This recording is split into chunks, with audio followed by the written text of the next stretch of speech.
Sis. I'm Vishali, and today we are here. We are here to have an interview with the entrepreneur we have selected. She is Mrs. Sunita Patankar. Ma'am has her own her own business line, which involves different varieties of products. That is Annapurna Foods, and how ma'am started it, how it is progressing, and various details of her product and herself. We'll listen from ma'am itself. Hello, ma'am. This is ma'am she's Sunita Patankar, and I'll be asking ma'am various different questions.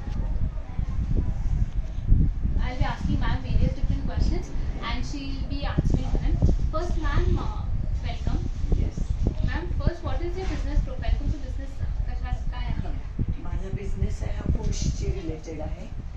म्हणजे आपण जे वेगवेगळे पदार्थ खातो ज्याला फराळाचं असं म्हटलं जातं, उदाहरणार्थ कडबोळी, चकल्या, चिवडा, different types of ladoos, chirote, shankarpali etcetera. Ma'am, आता तुमचा हा बिझनेस कुठे आहे? Area of operation?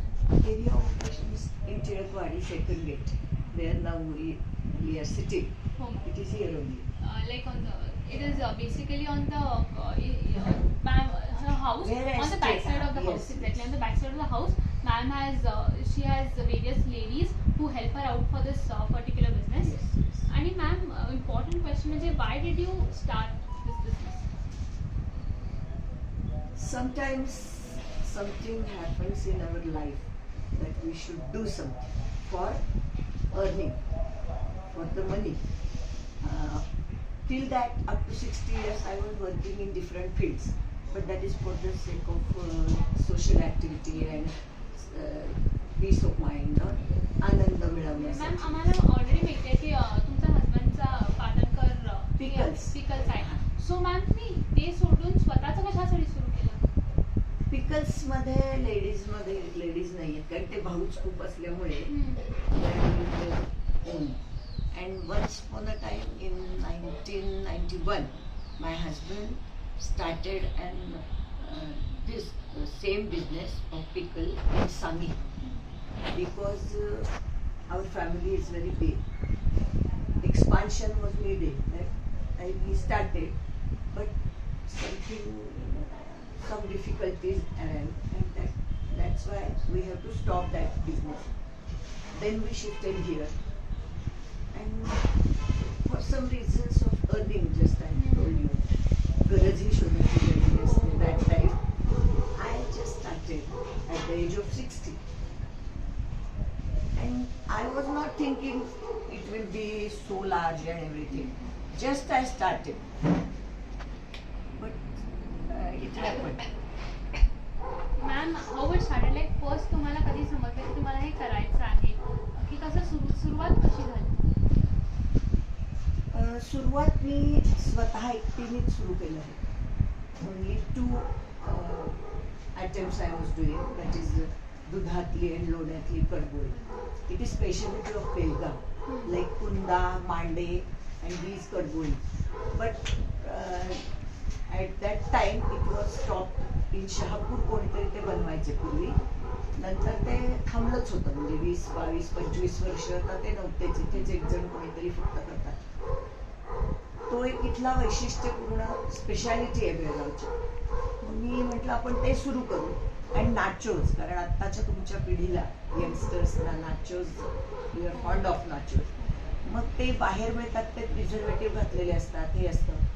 मग ही यंग जनरेशन, म्हणजे माझ्या ज्या मैत्रिणींच्या सुना आहेत, त्या म्हणायला लागल्या की मावशी तू करणार आहेस तर नाचोज.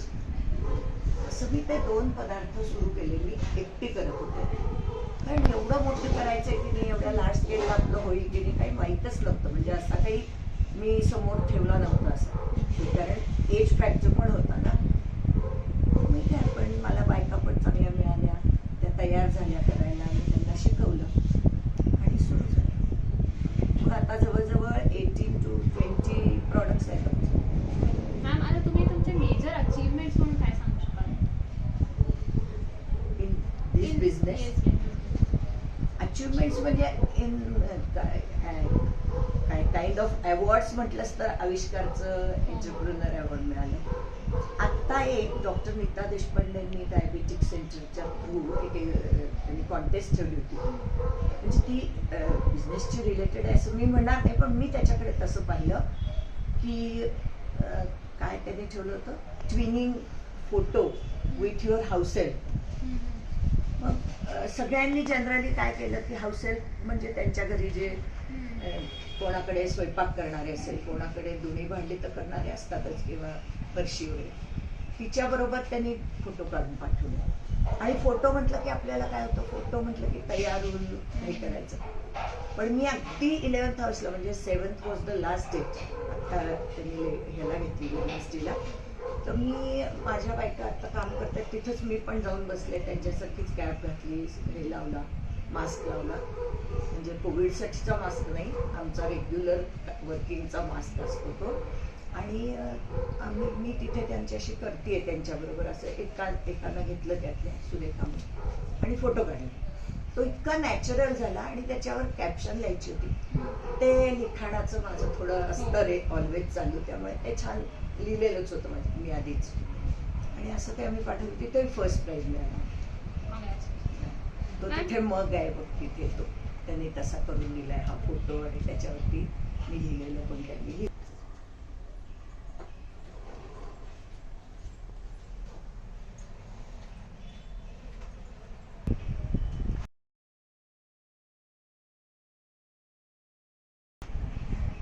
ही मला काय अचिव्हमेंट वाटली की माझ्या बायकांनाही त्यातून आनंद असू दे. आणि इतका जायंट्सने सत्कार केला म्हणजे असे अचिव्हमेंट्स. म्हणजे खरं अचिव्हमेंट कुठली आहे माहितीये, लोक जेव्हा ते खातात they are very happy, phone येतात की खूप छान झालं, किंवा जेव्हा दिवाळीचा फराळ नेतात ना, सकाळी आपण ते अभ्यंग स्नान आणि फराळ करतात की इमिजिएट त्यांचे मेसेजेस किंवा फोन येतात, सुनीता अगदी घरातला फराळ खाल्ल्यासोबत, I am happy with that, आणि that is my achievement I think. What are the major failures, like एक टाइम येऊ शकते नाही की तुम्ही लाईक यू कम्प्लिटली कधीतरी स्टॉप व्हायसारखं होतंय की असे मेजर फेलियर्स असे आता खरं सांगू, कारण हे एवढे few days 6 years is not big deal, त्यामुळे असे काही मला आले नाही. कधीतरी आता एकदम तेलाची प्राइस राईज झाली, एकदम सगळंच वाढलं, गॅस वाढला आताच या 2-4 महिन्यात, मग एकदम ऑर्डर्स कमी होतात दुकानच्या. त्या दिवशी एक क्षणभर वाटतं, पण माय हजबंड इज व्हेरी कूल. ते म्हटलं असं होणारच, त्यात काय एवढं, कारण त्यांनी खूपच बिझनेस सगळा पाहिला, त्यामुळे काय एवढं असं होत नाही. अकॉर्डिंग टू प्राइसिंग म्हणता तुम्ही, लाईक आताच म्हटलं की तेलाची प्राइस इन्क्रीज, मग तुम्हाला पण प्रोडक्टची प्राइस इन्क्रीज करावी लागते. Immediately we can't do that. Only 5 rupees we have increased. Only 2 products, Chakli and Kaddu, not others. Ma'am आता लॉकडाऊन झालं त्याचा इम्पॅक्ट तुमच्या बिझनेसवर काय झाला? बिझनेसवर असा फारसा म्हणजे कसं, 1-1.5 महिना काम बंद होतं, पावणे 2 महिने. त्याच्या आधी आम्ही अशी काही कल्पना नव्हती की आता उद्या लॉकडाऊन कदाचित होईल, म्हणून आम्ही आता प्रोडक्शन जास्त करून ठेवायच्या विचारात आहोत. त्यावेळी अशी कल्पनाच नव्हती ना आपल्याला इतकं बंद होईल.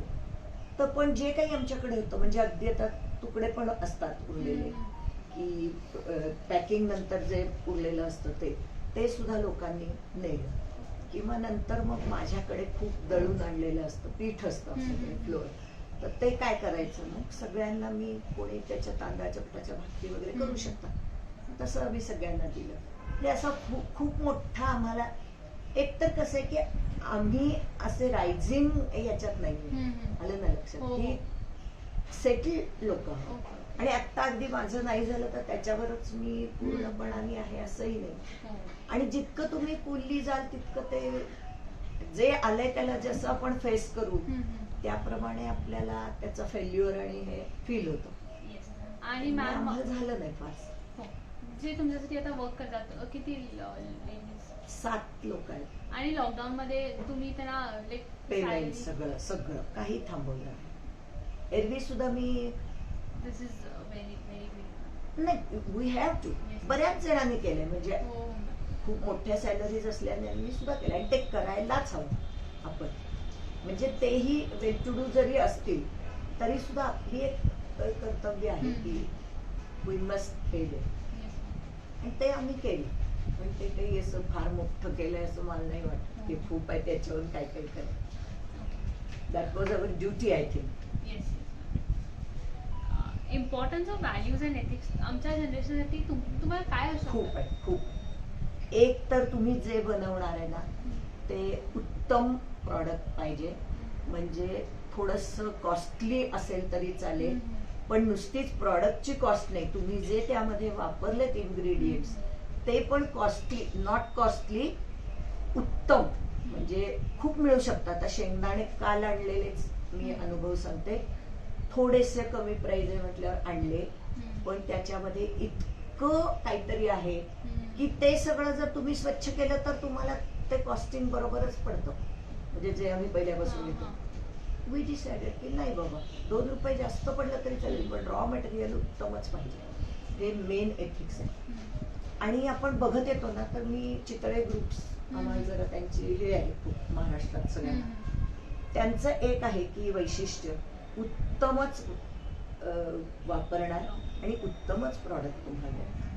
त्यानंतर काही वेळा काही तक्रारी पण येतात इतकं छान करून सुद्धा, तर तुम्ही त्यावेळी ते शांतपणेच हाताळलं पाहिजे की एखादी तक्रार आली तर ओके आम्ही बघू याच्याकडे. म्हणजे कधीही तुम्ही म्हणतात ना की बिझनेस करायचा असेल तर पायाला चाकं, तोंडात साखर आणि डोक्यावर बर्फ ठेवूनच राहिलं. म्हणजे फक्त बिझनेसमध्येच मी म्हणणार नाही, आता तू बिझनेस बद्दल बोलतोय म्हणून आपल्या ऑलवेज कोणत्याही कार्यक्षेत्रामध्ये असं जपा. आणि तुम्ही आमच्या जनरेशनसाठी काय व्हॅल्यूज तुम्हाला what do you think like is important for us? प्रामाणिकपणा, honesty is the best policy. म्हणजे ते पाहिजेच. आणि थोडं ना असं म्हणतो की नाही हव्यास, म्हणजे आता आपल्याला लॉकडाऊनमध्ये हे शिकला असाल तर बघा, म्हणजे की आपल्याला असं वाटतं चला हे घ्यायचं ते घ्यायचं ते घ्यायचं, पण आपल्या आता लक्षात आलं की आपल्या खूप रिक्वायरमेंट्स कमी असतात जीवनात. खरं म्हटलं तर अन्न वस्त्र निवारा म्हणतो तसं रोटी कपडा मकान इनफ आहे, पण आपण खूप जमा करून ठेवतो. आणि मग एकाकडे साठा वाढला की एखाद्याला ते कमी पडतं दुसऱ्याला. हे आपल्याकडे नेहमी आपण बघत आलो. तर आता तुम्ही ही तरुण पिढीनी, नवीन मुलांनी हे लक्षात ठेवून हे पुढे पण दिलं पाहिजे. मधल्या पिढीत काय झालं, स्वातंत्र्यानंतरच्या लोकांना असं वाटत राहिलं अरे आपल्याला मिळाले आपल्याला मिळाले, म्हणून त्यांनी खूप द्यायला सुरू केलं. आणि आता IT प्रोफेशन वगैरे, म्हणजे जे खरं द्यायला पाहिजे ना, वेळ द्यायला पाहिजे मुलांना, तो दिला जात नाही. कम्युनिकेशन, बोलणं तुमचं व्हायला पाहिजे, ते दिलं जात नाही. नको ते मागितलेलं सगळं दिलं जातं. तर ही थोड्या व्हॅल्यूज जीवनात पण आणि तुम्ही बिझनेस करताना पण, की मला उकळा समोरच्याला लाटा त्याच्याकडनं, असं नाही. जेवढ्याच तेवढं प्राइसिंग करून छान प्रॉफिट पण घ्या, पण असंही नाही की एक्स्ट्रा प्रॉफिट मिळवण्यामध्ये दुसऱ्याचा नुकसान होईल. असं अशा खूप काही एथिक्सनी आपण गेलो आणि ऑलवेज तुमचा हात असा असेल तर तुम्हाला असं मिळतं नक्कीच. त्यामुळे असं छान वागावं, चांगल्या व्हॅल्यूज जपाव्या. Ma'am, according to you skills, what are the skills required for an entrepreneur? Skills म्हणजे तुम्ही जो बिझनेस करणार आहे ना त्याच्यातलं तर तुम्हाला परफेक्शन माहितीच पाहिजे. आता परफेक्ट असून सुद्धा काही वेळा काही गोष्टी चुकू शकतात. तर माझ्याच बिझनेसमध्ये म्हणायचं तर मोहन म्हणून तेल घालतो, काही वेळा त्याचं प्रमाण हवेनुसार बदलावं लागतं. तर पहिल्यांदा काही वेळा लक्षात येत नाही, मग ते कडक झालं, अमुक झालं, तमुक झालं, असं होऊ शकतं. तर हे स्किल आहे की ते यू हॅव टू डेव्हलप. म्हणजे अनुभवातूनच ते डेव्हलप होत जातं, पण ते डेव्हलप करण्याची तुमच्याकडे ते टेक्नॉलॉजीच्या बिझनेसमध्ये यूज होते ती माहिती असायला हां येस, परफेक्ट माहीत असायला पाहिजे. आणि नसेल तर तुमचा एखादा हाताखालची व्यक्ती पण त्यात निष्णात असते, ती तुम्हाला सांगू शकते. म्हणजे तुम्ही आता मोठ्या इंडस्ट्रीजमध्ये सुद्धा जरी गेलात तर एखादी गोष्ट, प्रत्येक गोष्टच त्या हायर पोस्टवाल्याला माहीत असेल, किंवा जो मेन आहे ज्याचं प्रोडक्शन आहे, जो प्रोड्युसर आहे त्याला माहीत असेल असं नाही. पण तुम्ही शिकू शकता. शिकण्याची शेवटपर्यंत आपल्याला, म्हणजे म्हणतात ना की तुम्ही मरेपर्यंत शिक्षण घेऊ शकता. तसं आहे की हे तू असिस्टंट आहे, तू काय मला सांगतो असं, यू शुड ॲक्सेप्ट, ॲप्रिशिएट. ह्या गोष्टी काही खूप महत्त्वाच्या. आणि एम्प्लॉईजला रिस्पेक्ट, ऑलवेज एम्प्लॉईज काय कोणत्याही व्यक्तीला समोरच्या रिस्पेक्ट हा तुम्ही दिलाच. मग मग तुमचा कस्टमर असेल, तुमचा एम्प्लॉई असेल, तुमचा असिस्टंट असेल, तुमचा बॉस असेल, म्हणजे बॉस पुढे नुसतं हो हो हो हो आणि केबिन मधनं बाहेर आलं की त्याच्या नावाने शिव्या असं म्हणजे गंमत करा, पण रिस्पेक्ट हा एकमेकांना पाहिजे. आणि जेव्हा तुम्ही दुसऱ्याला रिस्पेक्ट देता तेव्हा तुम्हाला तो मिळतो. जसं आपण समोर हे देऊ तसंच आहे ना, action and reaction. Ma'am, why do you feel you took up entrepreneurship and why we as our generation आम्ही का लोकांसाठी काम करायचं सोडून स्वतःसाठी काहीतरी करून दाखवायला पाहिजे असं तुम्हाला का वाटतं? लोकांसाठी म्हणजे दुसरीकडे नोकरी, एम्प्लॉयमेंट. आता प्रश्न असा आहे की तो मुद्दा असा पण आहे की काही वेळा आपल्याला नाही नोकऱ्या मिळत मनासारख्या, असाही मुद्दा एक आहे. आणि ज्यांना खरी आवड आहे ना स्वतः काही करण्याची किंवा तुमच्याकडे कॅपॅसिटी आहे, स्किल आहे, तर तुम्ही करा ना स्वतःचा उद्योग. कारण इंग्रजांनी काय केलं, आपली शिक्षण पद्धती अशी करून ठेवली की कारकून डेस्क निर्माण करायचे असं त्यांनी ठरवलं. इथं कारकूनच निर्माण, आणि ती शिक्षण पद्धती होती आणि त्याच्याहून नंतरची खराबच होत गेली. तर मग आता तुम्ही इतकं शिकता तर तुम्ही एक तुमचा ग्रुप करा, छान यांनी राहा, भांडवल घाला. म्हणजे उदाहरणं आपल्याकडे नारायण मूर्ती वगैरेची उदाहरणं आहेत, अक्षरशः काही नसलेल्यातून त्यांनी उभं केलंय. त्याचंही रिझन हेच आहे की रिस्पेक्ट. त्यांनी प्रत्येक त्यांची गोष्ट जाता जाता सांगते, त्यांचं सिक्युरिटी गार्ड नारायण मूर्तीनं त्यांनी कधीच बघितलं नव्हतं आणि ते एकदा असेच किती सिंपल आहेत आपण बघितलंय फोटोत. ते आले तर तो म्हणाला की नाही तुमचं आयडेंटिटी कार्ड दाखवा. बाकीचे जे बघत होते ते चपापले, अरे हा काय विचारतोय, त्याला काय माहिती, तो नवीन होता. तो म्हणला मी सोडणार नाही, शो मी युअर आयडेंटिटी. मग शेवटी त्यांनी हसत हसत दाखवलं आणि नंतर त्याला केबिन, तोपर्यंत लोकांनी त्याला सांगितलं अरे काय भिड आहेस का, ते कोण होते तुला माहिती आहे का, आपले मोठे साहेब आहेत ते वगैरे. त्याला केबिन मध्ये बोलवलं. तो खूप घाबरला होता, पण त्यांनी त्याला शाबासकी दिली की जी तुझी ड्युटी आहे ती तू व्यवस्थित सांभाळलीस. नाहीतर आज मला सोडलंय, नंतर आणि कुणीतरी येईल, तोही काहीतरी नाव सांगेल, मी पंडित नेहरू म्हणेल, तो आज जाईल, चालेल का? नाहीच ना चालणार. त्यामुळे तुझी ड्युटी तू व्यवस्थित केली. म्हणजे त्यांचा सन्मान तुम्ही त्यांना द्यायलाच पाहिजे. ते मगाशी तू जो प्रश्न विचारलास त्याला अनुषंगाने. आणि असं आहे की तुम्ही आता मेक इन इंडिया मेड आहे ना, तर त्यानुसार तुम्ही स्वतः उद्योग करा ना मोठाले चांगले. मॅम, आता what would you tell for ladies who want to start entrepreneurship? Ladies ना खूपच आहे आणि फूड इंडस्ट्रीमध्ये तर भरपूर तुम्हाला स्कोप आहे. आणि एक माहिती, तू मगाशी एकदा मला म्हटलंस की तुम्ही हेच का सुरू केलं. मलाही असं वाटतं की माझ्याकडे बऱ्याच काही स्किल्स आहेत, पण इमिजिएट तुम्हाला जर अर्निंग हवं असेल तर फूड सारखं, कारण ते कसं आहे पेरिशेबल आहे, त्यामुळे तुम्ही करणार आहे विकणार. डबे करून देणाऱ्यांना उत्तम स्कोप आहे, किंवा फूडलाच आहे, फूड इंडस्ट्रीला खूप. आत्ताच एक ऑस्ट्रेलियाची मी क्लिप पाहिली, दोघंही IT मधले, आणि तिने आता ऑस्ट्रेलियामध्ये, तिथे फार लॉकडाऊन नव्हता कारण ते खूप स्ट्रिक्ट आहे, पण तिच्या लक्षात आलं की इथे मोदक, पुरणपोळी, भरली वांगी हे खूप हवंय लोकांना, महाराष्ट्रीयन फूड. तिने सुरुवात केली, पैसा आता होताच त्यांच्याकडे, नवऱ्याने पण आता नोकरी सोडली, त्यांनी हेच सुरू केलं आणि आता ते चेन करणार आहे. आणि एक पण बाई आहे, तुम्ही त्यांचं वाचलंय की नाही मला माहिती, तिची खूप मोठी चेन आहे, तर नाव नाही आठवत. आणि इतर तुमच्याकडे जे स्किल्स असतील, आता तुम्ही इंजिनिअरिंग मधलं शिक्षण घेतलं तर तुम्ही त्यातलं काही बनवू शकणार असाल, म्हणजे जे दुसऱ्यांना आवश्यक आहे तुमच्याकडून, असे प्रोडक्शन तुम्ही करू शकता प्रॉडक्ट्स.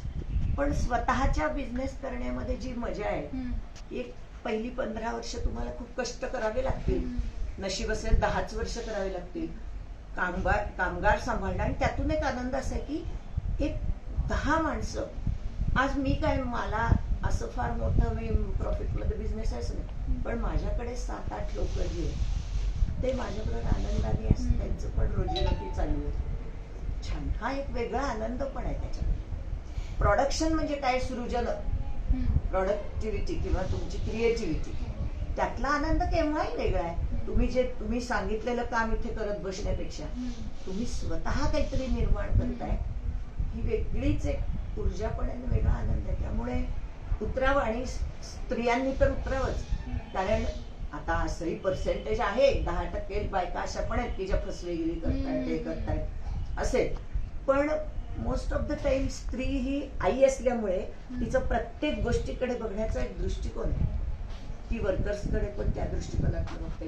मग वर्कर्सची मुलं असतील, तुमचं जर असंच काही छान प्रोडक्शन मोठं असेल तर तुम्ही त्या मुलांची पण तिथे काहीतरी सोय करू शकता, त्यांच्यासाठी काही काम करू शकता. म्हणजे ज्याला काही ना काही करण्याची समाजाचं देणं आपण आहोतच, ते देण्याची इच्छा असेल तर त्यांनी अवश्य ह्याच्यात उतरावं. आणि स्त्रिया सक्सेसफुल होतातच कुठेही उतरल्या तरी. आणि तुमच्या बरोबर जी मंडळी असतील त्यांना तुम्ही घेऊन जा, त्यांना उत्तम मार्गदर्शन. अगदी अवश्य मुलींनी आपल्या ह्याचा विचार करावा. आणि लास्ट एक मॅम, आता तुम्ही चितळे म्हटला म्हणून मला आठवलं, त्यांनी एक्सपांड करायचं, तुम्ही तुमचं प्रोडक्ट लाईन एक्सपांड करायचा काय विचार केला? श्रीखंड, आम्रखंड? नाही, ते नाही आम्ही करणार, कारण का त्याला आपल्याला जागा मोठी पाहिजे आणि पुढे पिढी पाहिजे ना. आता त्यांच्यात 4थी 5वी पिढी आली, त्यांचा भाग वेगळा आहे. पण मला एक्सपान्शन करायचं, पण आत्ता या सिच्युएशन मध्ये थोडंसं, आता आमचं पुण्याला खरं म्हणजे रेग्युलर सुरू व्हायचं होतं, चेन्नईला व्हायचं होतं, पण आता ट्रान्सपोर्टचा पण सगळा प्रश्न आहे. आणि मग आम्ही एवढी घाई नाही करत. आता कसं तुम्ही देणार? आणि मी मेन म्हटलं तसं हे सगळं प्रोडक्शन असं आहे की तेव्हा 2 महिने पडले, 4 महिने पडले असं नाही. विदिन 15 days याचं सगळं व्हायला पाहिजे. मग पुढे त्याचं 15 दिवस किंवा पुढे 3 महिने जरी त्याचा काळ असला तरी आपण देताना एवढं उशीरपर्यंत देऊ शकतो. त्यामुळे एक्सपान्शनचा विचार आहे, जेव्हा व्हायचं असतं तेव्हा होईल. Thank you so much ma'am. Thank you. मलाही बरं वाटलं तुमच्यासारख्या तरुण मंडळींनी माझा विचार केला म्हणून. रिअली नाईस, खूप शिकायला मिळालं. Thank you so much. Thank you. So now as you can see, this is the area of operation. Now this is ma'am's house. So she has utilized the place so perfectly that there is no need. She did not go and search a place, nothing. Just she found a place behind her house and just she did it. So we can see the area. Yes.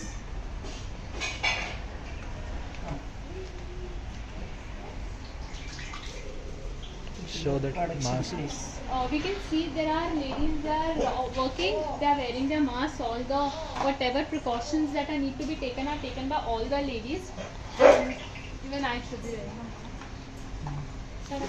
They are wearing hair caps. बंद करून. They are preparing all their products right here. This is chakli. Ma'am, This is बटाटा चिवडा.